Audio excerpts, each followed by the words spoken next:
The worst human smuggling event in the United States. That is how the Special Agent for Homeland Security Investigations is describing the grim discovery of migrants packed into a sweltering semi-truck. Tonight, we know at least 51 people have now died from those sweltering conditions. My co-anchor, KPRC2's Daniela Guzman, is leading our live team coverage on this tragedy from San Antonio. Daniela.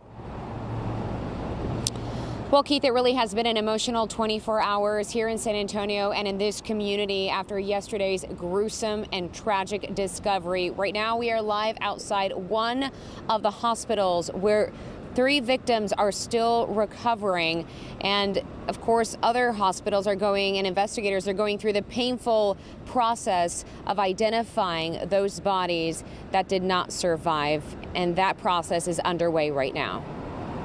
Today, we mourn for those 51 immigrants who came to us to breathe that fresh air, but instead found death in the state of Texas. Tragedy striking Texas again. Our medical examiner's office has carried a heavy load over the last few weeks from the Uvalde victims and now today.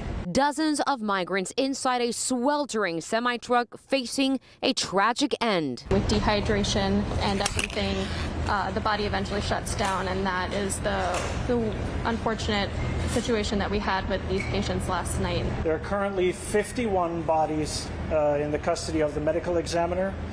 There are 39 of them are men, 12 of them are women.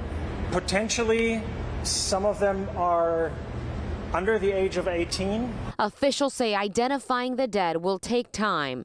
And because victims are from other countries, releasing information is a complex situation. It'll take at least several days, if not longer than that. And then the information of their findings will have to be given to the consulates, and then the consulates will take it from there.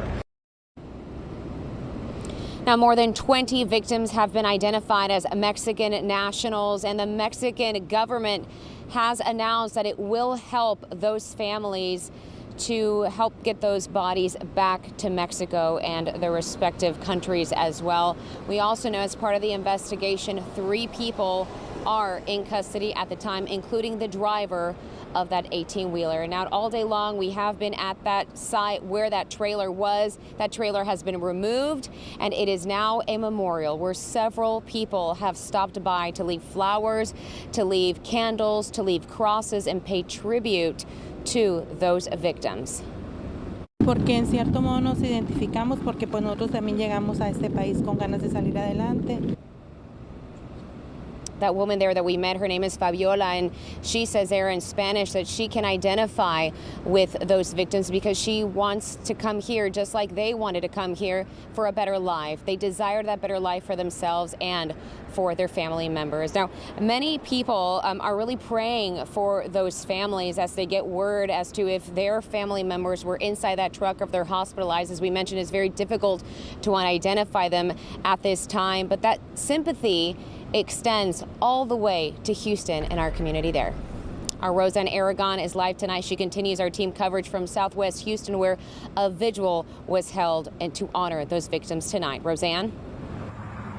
Yes, lots of broken hearts tonight. We are joining you here outside Fiel, where people gathered to mourn those 51 lives. They say at the end of the day, something needs to be done.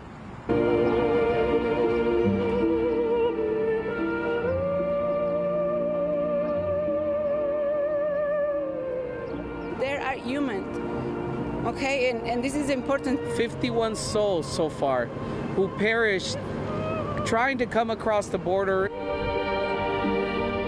Here at Fiel, Houston, we pray for their families, we pray for their friends, we pray for the communities that were waiting their arrival.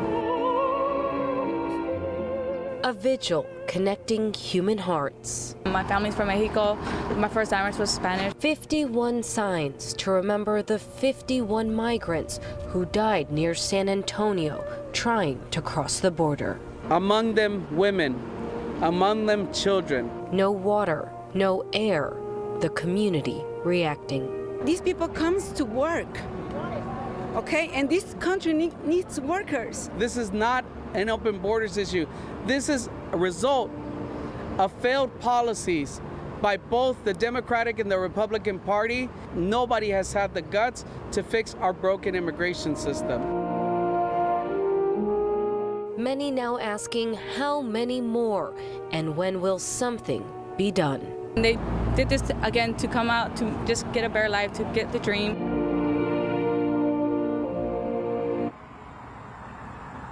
Now we're told those 51 flyers will be brought from here in Houston to the San Antonio area and placed at the memorial there.